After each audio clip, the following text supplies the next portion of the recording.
স্বাগত জানাচ্ছি চ্যানেল 24 এর সাপ্তাহিক আয়োজন কানাডা ডায়েরিতে। কানাডা ও বাংলাদেশে এক সপ্তাহে ঘটে যাওয়া গুরুত্বপূর্ণ খবর জানাবো আপনাদের, আর সঙ্গে আছি বরাবরের মতো আমি বনাকুর মুস্তাফা কানাডা টরন্টো থেকে। চলছে যুক্তরাষ্ট্র ইসরায়েল ইরান যুদ্ধ, অব্যাহত রয়েছে পাল্টাপাল্টি হামলা, বাড়ছে প্রাণহানি। ইরানে এ পর্যন্ত 1.5 সহস্রাধিক প্রাণহানির খবর পাওয়া গেছে। ইসরায়েলি যুদ্ধবিমান লেবাননের রাজধানী বৈরুত সহ দেশটির দক্ষিণ ও পূর্বাঞ্চলের বিভিন্ন শহরে বোমা হামলা চালিয়েছে। ইরান দাবি করছে ইসরায়েলের অন্যতম বিমানবন্দর বেন গুরিয়ানে হামলার।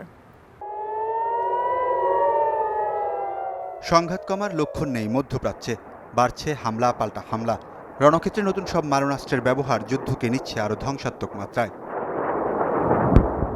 প্রথমবারের মতো যুদ্ধে ক্লাস্টার ব্যালিস্টিক আর খোরামশার 4 মিসাইল ব্যবহার করে ইসরায়েল যুক্তরাষ্ট্রের মনে নতুন আতঙ্কের জন্ম দিয়েছে তেহরান। অস্ত্রভাণ্ডার থেকে নতুন সংস্করণের সমরাস্ত্র বাইরে আনা হয়েছে বলে নিশ্চিত করেন ইরানের ব্রিগেডিয়ার জেনারেল নাইনি। আন্তর্জাতিক গণমাধ্যমের খবরে সপ্তম দিনে যুদ্ধে তেল আবিবে সবচেয়ে বিধ্বংসী হামলা চালিয়েছে ইরান। নির্ভুল নিশানায় আয়রনডোম ভেদ করে তেল আবিবের বেশ কয়েকটি স্থাপনা গুড়িয়ে দিয়েছে তেহরানের মিসাইল। শুক্রবার সকাল থেকে তেল আবিবে থেমে থেমে হয়েছে বিস্ফোরণ। বেন গুরিয়ন বিমানবন্দরেও হামলা চালিয়েছে আইআরজিসি সেনারা। হাসপাতালগুলোতে হঠাৎ যুদ্ধাহত রোগীর ভিড় বাড়ার তথ্য নিশ্চিত করেছে টাইমস অফ ইসরায়েল, যাদের অনেকের অবস্থা আশঙ্কাজনক বলে জানিয়েছে গণমাধ্যমটি।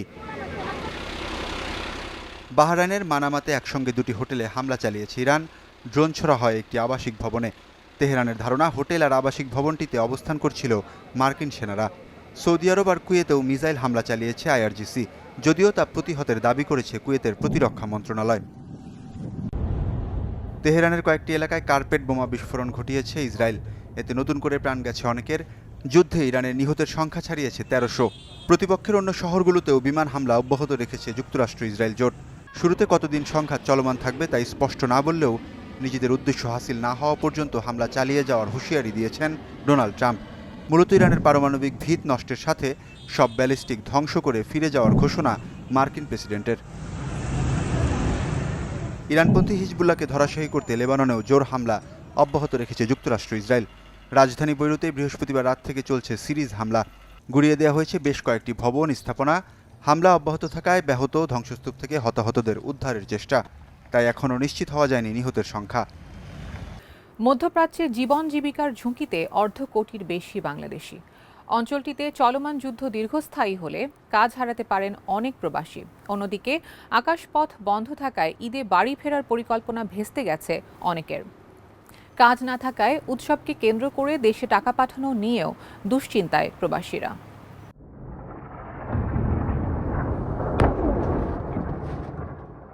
বিরুদ্ধ শক্তির ওপর হামলা আর তা প্রতিহতে ব্যস্ত মধ্যপ্রাচ্যের দেশগুলো। কয়েকদিনের ব্যবধানে যুদ্ধক্ষেত্রে রূপ নিয়ে এই অঞ্চলের সংঘাতে বিপর্যস্ত গোটা বিশ্ব। বড় ধরনের ঝুঁকিতে বাংলাদেশের অভিবাসন খাত, প্রবাসীদের নিরাপত্তা আর রেমিটেন্স প্রবাহ। বাংলাদেশের শ্রমবাজার অনেকটাই মধ্যপ্রাচ্য কেন্দ্রিক। মোট অভিবাসীর 67% যায় সৌদি আরবে। এরপরেই কাতার, কুয়েত, আরব আমিরাত, জর্ডান, বাহরাইন সহ অন্য দেশগুলোতে। তবে অধিকাংশ দেশই ইরানি হামলার শিকার। মিসাইল আর ড্রোন হামলায় প্রতিনিয়ত ঘটছে প্রাণহানি। নিহতের তালিকায় আছে বাংলাদেশি কর্মীরাও। বাহরাইন, কুয়েত, কাতারে হামলার মাত্রা তীব্র হওয়ায় ঘরবন্দি অনেক প্রবাসী। কিছু দেশে পরিস্থিতি বিবেচনায় প্রশাসন থেকেই সরবরাহ করা হচ্ছে খাদ্যদ্রব্য সহ প্রয়োজনীয় সরঞ্জাম। আবার এই বিশৃঙ্খল পরিস্থিতির কথা সামাজিক মাধ্যমে প্রকাশ করায় প্রবাসীদের আটক করে নিয়ে যাচ্ছে রাজতন্ত্রের দেশগুলো। আজকে 3-4 দিন ধরে মোবাইলে ইমার্জেন্সি অ্যালার্ম বাজে, সেই সাথে সাইরেন বাজে। আসলে আমরা প্রবাসীরা খুবই আতঙ্কিত। আজ 11:30 বাজতেছে। এই মুহূর্তে 3-4 বার মোবাইলে সাইলেন্ট বাজে উঠছে। আমরা জীবিকার সন্ধানে এখানে এসে আমাদের জন্য সবাই দোয়া করবেন। যুদ্ধ দীর্ঘস্থায়ী হলে মধ্যপ্রাচ্যের নির্মাণ, তেল, পরিষেবা খাতে নিয়োগ কমবে প্রবাসী শ্রমিকদের। এতে চাকরি হারানোর ঝুঁকিতে বহু বাংলাদেশি। ছুটি শেষে যারা ফিরতে পারেননি তাদের পুনর্বহাল নিয়েও তৈরি হয়েছে শঙ্কা। আকাশপথ বন্ধ থাকা ঈদকে কেন্দ্র করে দেশে ফেরার পরিকল্পনাও বাদ দিয়েছেন অনেকে। হঠাৎ কাজ বন্ধ হয়ে যাওয়ায় উৎসব ঘিরে পরিবারের কাছে টাকা পাঠানো নিয়েও প্রবাসীদের মাঝে আছে দুশ্চিন্তা। এবারে রমজানের ঈদটা দেশে করার ইচ্ছা ছিল, এই জন্য সবকিছু রেডি করলাম, কিন্তু এখন হঠাৎ করে যুদ্ধ লাগার কারণে ফ্লাইট বন্ধ হয়ে গেছে। টিকিটও লইছি, ভ্যাকেশন অলরেডি আমার ওকে হয়ে গেছে কোম্পানি থেকে। এখন আমি যাইতে পারতেছি না, এয়ারপোর্ট বন্ধ। ফ্যামিলিদের সাথে ঈদ মানানোর জন্য দেশে ইমার্জেন্সি যেতে চাচ্ছেন কিংবা অসুস্থ রোগী দেশে চিকিৎসার জন্য যেতে চাচ্ছেন, তাদের জন্য এখনো পর্যন্ত কোনো ধরনের চার্টার ফ্লাইটের ব্যবস্থা করা হয় নাই। মধ্যপ্রাচ্য থেকে প্রায় 1 কোটি প্রবাসীর পাঠানো রেমিটেন্স দেশের অর্থনীতির বড় ভিত। তাই সংখ্যা দীর্ঘ হলে রেমিটেন্স প্রবাহে বড় প্রভাব পড়ার শঙ্কা জানিয়েছেন অর্থনীতিবিদরা। এমন অবস্থায় শ্রমবাজারে বৈচিত্র্যকরণ, নতুন গন্তব্য আর রেমিটেন্স নির্ভরতা কমানোর পরামর্শ বিশ্লেষকদের। সারা বিশ্বের মতো কানাডা টরন্টোতেও নানান আনুষ্ঠানিকতার মধ্য দিয়ে পালিত হচ্ছে বিশ্ব নারী দিবস। চলুন জেনে নিই নারী দিবসকে ঘিরে আমাদের বাঙালি নারী বন্ধুদের অনুভূতি ও ভাবনা। নারীকে আপন ভাগ্য জয় করিবার কেন নাহি দিবে অধিকার, হে বিধাতা। কবিগুরুর সবলা কবিতার প্রথম বাক্য ধরেই আমার পক্ষ থেকে জানাই আন্তর্জাতিক নারী দিবসের শুভেচ্ছা। আসসালামু আলাইকুম। আমার নাম নাহিদ আশরাফি। কানাডার টরন্টোতে থাকি। আবৃত্তি শিল্প চর্চার সাথে যুক্ত আছি, তাই কবিতার ভাষাতেই আমার পক্ষ থেকে শুভেচ্ছা রইল। আসুন আমরা সবাই যার যার অবস্থান থেকে দৃঢ় হই, আত্মবিশ্বাসী হই এবং আপন ভাগ্য জয় করবার ব্রত নিয়ে সামনে এগিয়ে যাই। আর এই প্রত্যয়েই সকল নারী হয়ে উঠুক শক্তিতে, স্বপ্নে ও মর্যাদায় সত্যিকারের সবলা। ইতিহাসের পাতায় আন্তর্জাতিক নারী দিবস কেবল একটি উদযাপন নয়, এটি 1 শতাব্দীরও বেশি সময় ধরে চলা এক নিরবচ্ছিন্ন সংগ্রামের নাম। এই ইতিহাসের শুরু কোনো উৎসব দিয়ে হয়নি, শুরু হয়েছিল শ্রমিকদের অধিকার আদায়ের কঠোর প্রতিবাদ দিয়ে। বিংশ শতাব্দীর শুরুর দিকে শিল্প বিপ্লবের জোয়ারে যখন হাজার হাজার নারী কলকারখানার শ্রমে যুক্ত, কিন্তু অস্বাস্থ্যকর আর বিপজ্জনক পরিবেশে প্রতিদিন 12 থেকে 16 ঘন্টা হাড় ভাঙা খাটুনি খাটতে হতো তাদের, অথচ পুরুষ শ্রমিকদের তুলনায় তাদের মজুরি ছিল অতি সামান্য। 1908 সালে নিউ ইয়র্কের রাজপথে 15,000-এরও বেশি নারী শ্রমিকের পদযাত্রা হয়।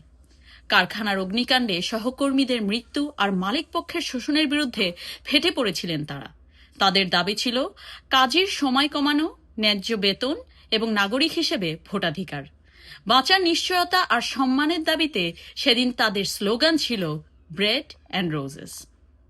1909 সালে যুক্তরাষ্ট্রে প্রথম জাতীয় নারী দিবস পালিত হয়। এর পরের বছর 1910 সালে ডেনমার্কের কোপেনহেগেনে অনুষ্ঠিত হয় দ্বিতীয় আন্তর্জাতিক কর্মজীবী নারী সম্মেলন।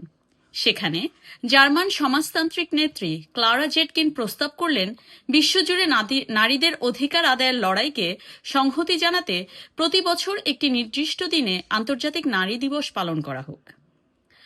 1911 সালের 19 মার্চ অস্ট্রিয়া, ডেনমার্ক, জার্মানি আর সুইজারল্যান্ডের লক্ষ লক্ষ নারী পুরুষ রাস্তায় নেমে প্রথমবারের মতো পালন করেন আন্তর্জাতিক নারী দিবস। তারা কর্মক্ষেত্রে সম অধিকার এবং সরকারি পদে নারীদের নিয়োগের দাবি তোলেন। 1917 সাল প্রথম বিশ্বযুদ্ধের ভয়াবহতার মাঝে রাশিয়ার নারীরা শুরু করেন রুটি ও শান্তির আন্দোলন। 8 মার্চ শুরু হওয়া সেই ঐতিহাসিক নারী ধর্মঘট রাশিয়ার জারতন্ত্রের পতন ঘটাতে এবং পরবর্তীতে ভোটাধিকার অর্জনে চূড়ান্ত ভূমিকা রাখে। অবশেষে 1975 সালে আন্তর্জাতিক নারী বর্ষে জাতিসংঘ আনুষ্ঠানিকভাবে 8 মার্চ দিনটিকে আন্তর্জাতিক নারী দিবস হিসেবে স্বীকৃতি দেয়। প্রায় 1.5 শতাব্দী পর যেন স্বরূপে ফিরেছে ইকুয়েডরের গ্যালাপাগোস দ্বীপপুঞ্জের ফ্লোরিয়ানা দ্বীপ। একসময়ের আদি বাসিন্দারা ফিরছে পুরনো নিবাসের প্রকৃতির বুকে। পরিবেশের ভারসাম্য রক্ষায় গ্যালাপাগোসে ফেরানো হয়েছে 158টি দানবাকৃতির কচ্ছপ।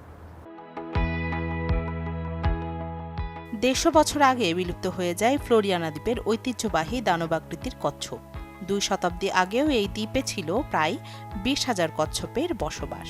এবার সেই আদি নিবাসে শুরু হয়েছে 158টি দানবাকৃতির কচ্ছপের প্রত্যাবর্তনের নতুন অধ্যায়। 8 থেকে 13 বছর বয়সী এসব কচ্ছপকে ছেড়ে দেওয়া হয়েছে ফ্লোরিয়ানা দ্বীপে। শীতের প্রথম বৃষ্টির আগ মুহূর্তে তাদের অবমুক্ত করা হয় যাতে নতুন পরিবেশে দ্রুত মানিয়ে নিতে পারে তারা। এসব কচ্ছপ দ্বীপের পরিবেশের ভারসাম্য রক্ষায় গুরুত্বপূর্ণ ভূমিকা রাখবে প্রত্যাশা গবেষকদের। প্রাথমিকভাবে 1.5 শতাধিক কচ্ছপ অবমুক্ত করা হলেও ধাপে ধাপে 67টি কচ্ছপ ছাড়ার পরিকল্পনা রয়েছে বিজ্ঞানীদের। ন্যাশনাল পার্কের বাস্তু সংস্থান পরিচালক ক্রিশ্চিয়ান সোভিয়ার মতে বিলুপ্ত চেলেনয়েডিস নাইজার প্রজাতির 40 থেকে 80% জেনেটিক বৈশিষ্ট্য রয়েছে এই হাইব্রিড কচ্ছপগুলোর ডিএনএতে। কৃত্রিম প্রজনন কর্মসূচির মাধ্যমে হারিয়ে যাওয়া এই প্রজাতিকে আগের রূপে ফিরিয়ে আনাই এখন বিজ্ঞানীদের লক্ষ্য। একসময় তিমি শিকারীদের উপদ্রব, ভয়াবহ অগ্নিকাণ্ড এবং মানুষের অতিরিক্ত ব্যবহারের কারণে দ্বীপটি থেকে কচ্ছপ সম্পূর্ণ বিলুপ্ত হয়ে যায়। এখন থেকে তারা ফ্লোরিয়ানা দ্বীপে বাস করবে ফ্লামিঙ্গো, ইগুয়ানা ও পেঙ্গুইনের মতো প্রাণীদের সাথে। তবে তাদের টিকে থাকার লড়াইয়ে সবচেয়ে বড় বাধা হয়ে থাকবে ইঁদুর, বিড়াল ও গাধার মতো কিছু অনুপ্রবেশকারী প্রাণী। গালাপাগোস দ্বীপপুঞ্জ তার বৈচিত্র্যময় ও দুর্লভ উদ্ভিদ ও প্রাণীকুলের জন্য পৃথিবী বিখ্যাত। 1978 সালে ইউনেস্কো এই দ্বীপপুঞ্জকে ওয়ার্ল্ড হেরিটেজ সাইট হিসেবে স্বীকৃতি দেয়। কচ্ছপের এই প্রত্যাবর্তনকে সেই বৈচিত্র্য রক্ষায় এক নতুন মাইলফলক হিসেবে দেখা হচ্ছে। দর্শক, কানাডা ডায়েরির আজকের আয়োজনে ছিল এতটুকুই। দেখা হবে আবারও আগামী সপ্তাহে একই সময়ে চ্যানেল 24-এর পর্দায়। সে পর্যন্ত সবাই ভালো থাকবেন। আর কানাডা ডায়েরি সম্পর্কে আপনাদের যে কোনো মতামত জানাতে আমাদের সঙ্গে সরাসরি যোগাযোগ করতে পারবেন কানাডা ডায়েরি @channel24bd.tv এই ঠিকানায়। ধন্যবাদ সবাইকে।